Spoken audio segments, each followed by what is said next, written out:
All right, so hi everyone, I'm Julia Burrows. I'm the STEM Career and Fellowship Advisor over at the Center for Life Beyond Read. For those of you who don't know, I actually have a background in STEM, so I have a bachelor's degree in zoology and then a master's and a PhD in marine science. And then after finishing my PhD, I kind of transitioned to do some teaching for a little bit and then got this position. So I have a CV and I have a resume, and so I'm going to share both of those with you today so we can talk about some of the differences and similarities. So I will start by sharing my presentation here.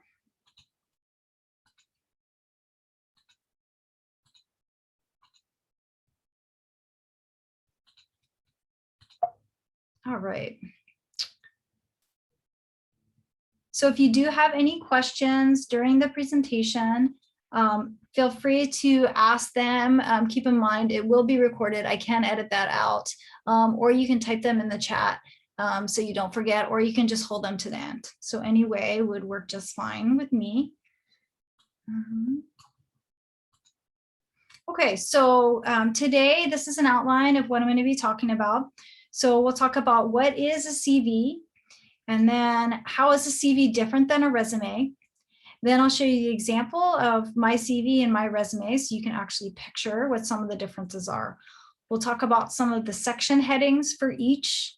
I'll share with you a resource page on CVs, so when you go to create your own, you have that to refer to.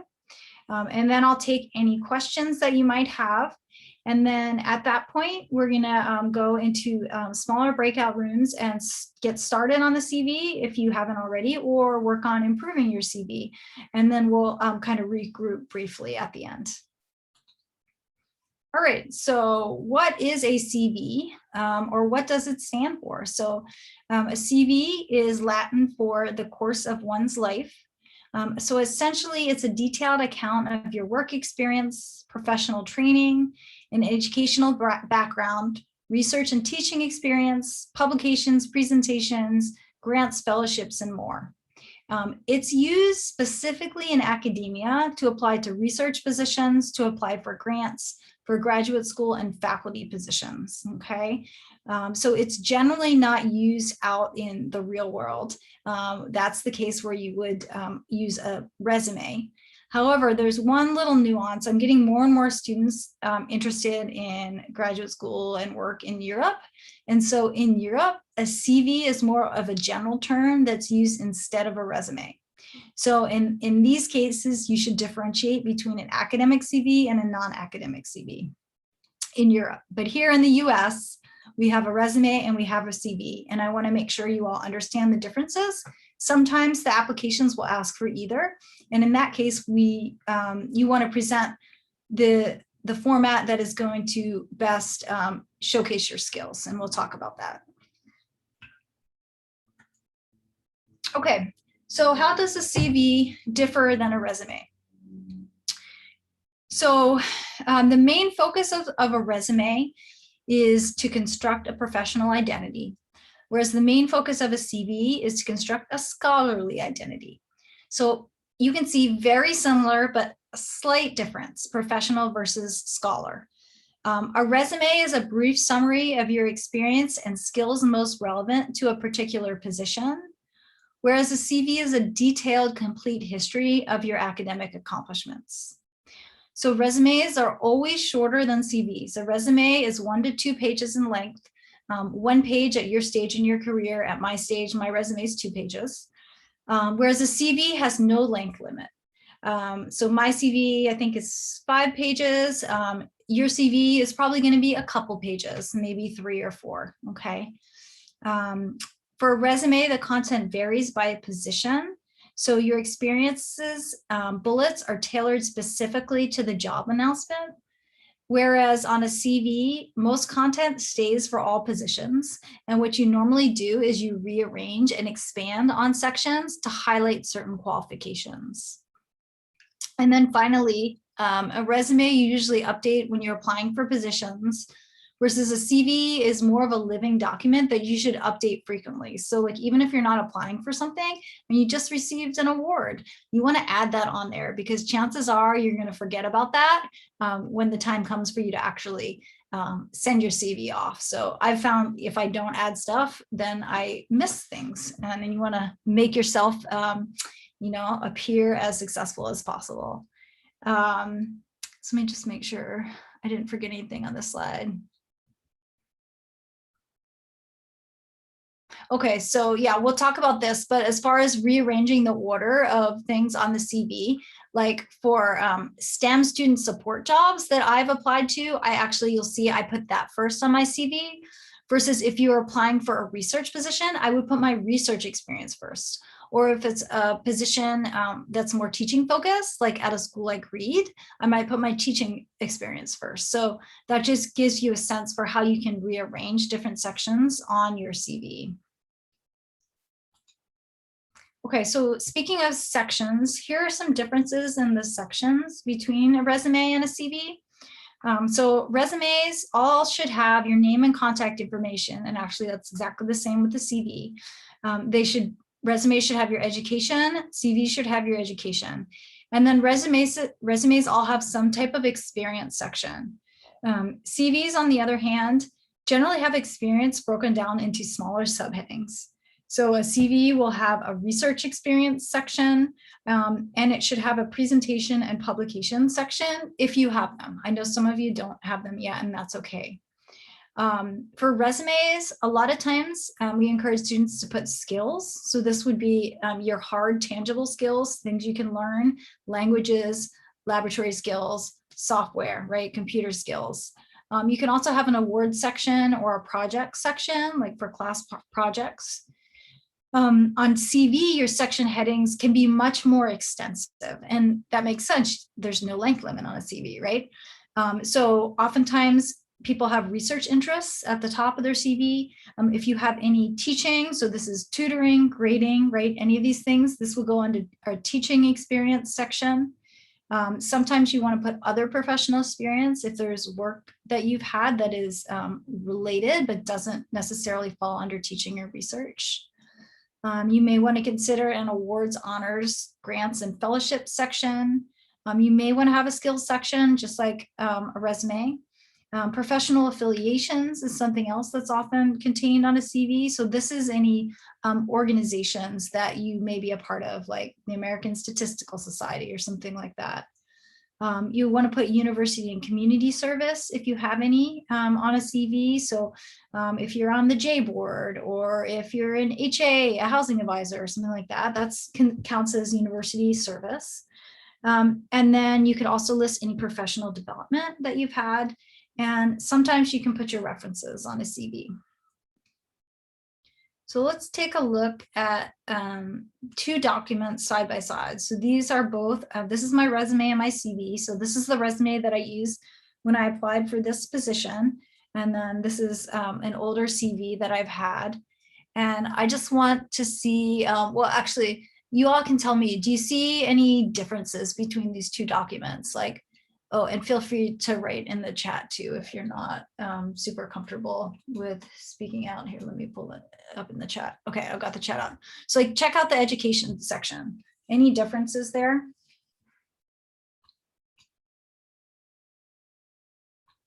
You include what your dissertation is about? Yeah, thank you. So the main difference is I've got dissertation title in a CV and advisors. Okay, so those details of research is more relevant to a CV than to a resume. Okay, and then that first section of the CV, I've got the STEM student support I mentioned to you. I was applying for jobs that were in that area. So I really wanted to bring that area forward, okay? Versus on the resume, you'll see I just have one general experience section. And then because I had multiple different positions within one institution, like you all do quite often at Reed as well, I listed those different positions under Portland State. So down here, you'll see I have a research section on the bottom of my CV, which is not present on the resume. So I'm going to go to the next page here.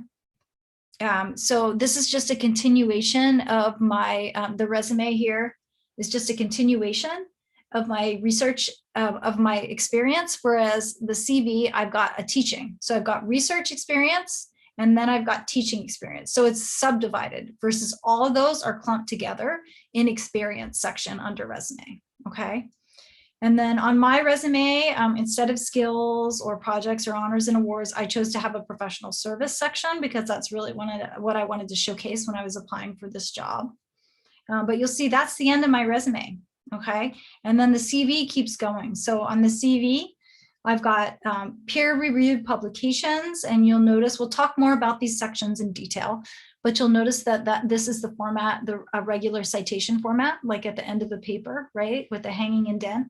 And with my name bolded, so you can see where in the author list I am, okay?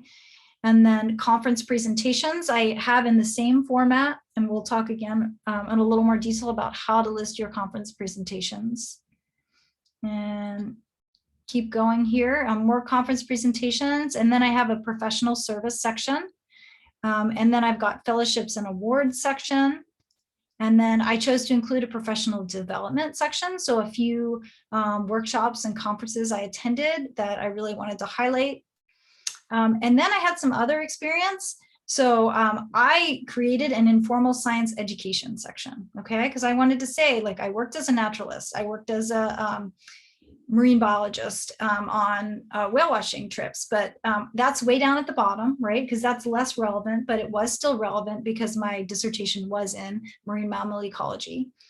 So I just want to point this out to say that you can create sections that best serve you and showcase your expertise, okay? And then I have a professional association section there at the bottom. I think that's it. Yep. Okay. So now I wanted to talk about each of these sections in a little more detail. And again, you can hold your questions till the end, or you can feel free to type them in the chat. So the education section of your CV, much like your resume, should list your degree, your major, your school, city and state of that school, and then your graduation date or expected graduation date. And then you can include the name of your advisor and your thesis title, but you can also include this under your research experience section, okay? And I would probably encourage you all to put your thesis information under your research experience section, just so you can expand on it a lot more, because this is really the accumulation of all your experiences at Reed is this undergraduate thesis, which not everyone does, right? So it's everyone does at Reed, but not everywhere else. It's pretty unique, and you really want to showcase that as a budding researcher. So this is just an example of what I have on mine. So I said PhD in Marine Science and Conservation from Duke University, Durham, North Carolina, September 2017. And then, as we talked about before, the dissertation title and the advisors. And then, so let's talk about, for the experience, how do we build these experience bullets? Because these are, I think, one of the hardest things to write on a resume or a CV. I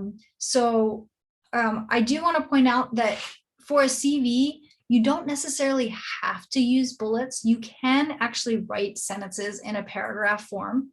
I personally prefer bullets. I think it cuts out unnecessary words and makes your document much easier to scan, because people will spend like it's like 6 or 7 seconds on a resume, and that's one page. So if your CV is a couple pages, maybe they'll spend a little longer on that, but not very long. Okay, so you want the important information to get across as quickly as possible. So that's where these bullets come in. So to construct a bullet, you essentially want to have your skill first, which is a power verb. So you always want to start with a verb right after your bullet. And then you want to have what you did or your task, and then the purpose, method, or result. So you don't have to have all these in one bullet, just one of these, okay? So the purpose is why you did it. The method is how you did it. And then the result is what happened because you did it. So let's break this down into an example here. For research experience, just a few more things I wanted to share with you, I put here so I didn't forget.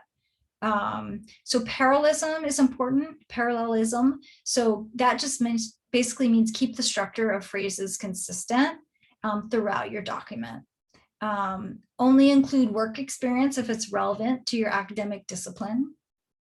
And for project title and your advisor, you can actually include those within your bullets, or you can have a separate subheading. So looking at mine here, so my title, research assistant, my location, my organization, Moss Landing Marine Laboratories, location, Moss Landing, California, dates, May 2007 to August 2009. And then I had a subheading with the title of the project. Okay, so I chose to take that approach. So the project was titled Marine Mammal Response to Ecosystem Variability in Monterey Bay. And then I had these few bullets. And then I want us to talk about, so let's look at the first bullet. And you all tell me if you think this has a purpose, method, or result in it. And feel free to type it in the chat too, or multiple ones.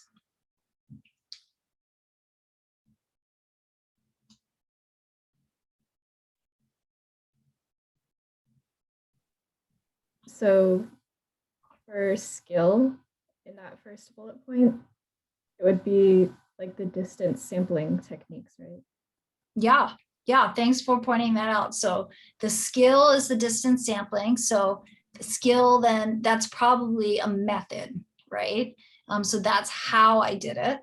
So going back to this other bullet, skill, what you did, purpose, method, result. Method, how you did it, okay? So great point there.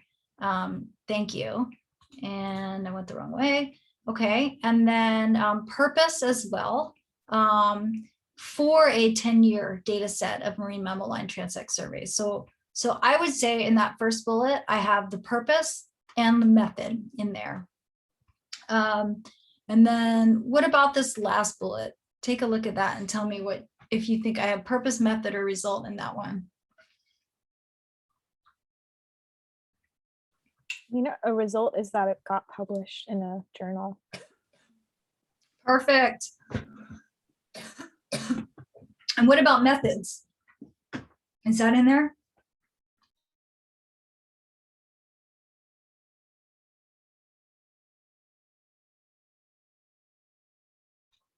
Sorry, I made myself choke. Water down the wrong pipe. So I definitely have methods, right? Because using SPSS, SysStat, and R software, okay? So I would say methods and results are both in that section, in that bullet. Okay, so let's move on to talk about teaching experience section, very similar to what we've already discussed for research experience. You construct the bullets similarly. You want to list the title of the course, the department, and the institution. So here I have, I was an adjunct instructor for the Department of Biology at Portland State University from fall 2018 to spring 2020. For animal behavior, which was biology 412. And then I have one bullet here. So facilitated inquiry-based independent research projects where students generated testable hypotheses, collected and analyzed data, and wrote scientific papers. So I want you all in your teaching bullets to be as specific as possible. Like for a tutor, when students come to me and have something like, help students understand course material, I really try to break that down into, can you be more specific? Did you work one-on-one or with small groups of students? Were you just going over homework assignments, or did you actually teach some of the material? So as detailed as you can be with your teaching experience is ideal. So now onto the publications or presentations sections. So oftentimes I know that I did not have any publications until I finished my master's degree. I know Reedies are amazing and you often do have publications as undergrads, but if you do not, don't feel bad. You can just have a presentation section, okay? Or if you just have one publication, and you feel weird having a section with one thing in it, you can combine it. You can say publications and presentations, okay? And then you can have both together. So you want to list these in reverse chronological order within the section. So your most recent comes first. You want to write it like a literature cited section. So be consistent in your citations, and put your name in bold. So if you do have some co-authors, it's easy for people to pick out where you are in that co-author list. If your paper is not published yet, you can use these in press, in review, or in prep. Okay, so in prep means the paper's in preparation. So you're working on it, you're getting ready. It's pretty close to being submitted, right? If you submitted it to the journal, then it's in review, right? So it's being reviewed by the journal reviewers. And then if it's in press, means it's been accepted, it's just waiting to be published. Okay, and so you put that instead of the year, where the year would be. You can use those phrases. For presentations, you want to include the name of the conference, the date and location. And then you want to specify if it was a poster or oral presentation and who was the presenting author. So here's an example that I have included. So I was the only author here. So author, I have presentation title, okay? And then I say it was a poster presentation at this conference. This conference was in Lewiston, Maine. And then I have the dates and the year. You don't necessarily have to put the dates. Month and year is sufficient, okay? So on to scholarships, awards, honors, and grants section. So in this section, you want to include the award name, the granting institution, the date it was awarded, and the project title. Sometimes you include the dollar amount. It depends on usually depends on the discipline. And then you would have a description, because a lot of times just reading the name of the award, for someone who doesn't know what that means, it's essentially meaningless, right? So here's an example. So I was awarded NOAA's or National Oceanic and Atmospheric Administration's Dr. Nancy Foster Scholarship from 2010 to 2014. So this is a nationally competitive award of $30,000 a year for graduate study in marine science. So just have a little bullet describing what the award is, if it was competitive, who awarded it to you, okay? And then here's a few more CV tips before we open it up to questions. So all disciplines are different, okay? So I encourage you to look at discipline-specific examples. A good CV emphasizes points considered to be important in your discipline. So ask your thesis advisor to see theirs. Pay special attention to examples from people who have recently been on the job market, but you don't necessarily need to follow every detail, okay? Just use those discipline ones as a guide. There's no one standard format for a CV. So the most effective formatting for you will likely be different from the most effective formatting for someone else, because your experiences and your strengths are different, okay? So feel free to, customize and adapt the sections, titles and the section orders of a CV. Keep in mind that it's your document. So when you come to see me, when you come to see your thesis advisor and get feedback, we're giving you advice, we're trying to help you, but you ultimately have the final say. It's not like a paper in your class where you have to do what your instructor says, right? Like, we're trying to help you, but it is your document, okay? It's important to be consistent in the formatting throughout your document, and there are certain things that you do need to follow. For example, entries within a section should always be in reverse chronological order. Okay, so the most recent experiences first within a section. As I mentioned before, you should rearrange sections to emphasize different information with content that comes earlier, receiving more emphasis. And keep your audience in mind. So you don't want to use too much jargon. So think who might be reading your CV. It's not always someone with field-specific knowledge. So one thing I almost always tell students when I look at their CV is, what does that acronym mean? Write it out. So you almost always want to write out acronyms at first use unless it's something that literally like everyone in your field knows.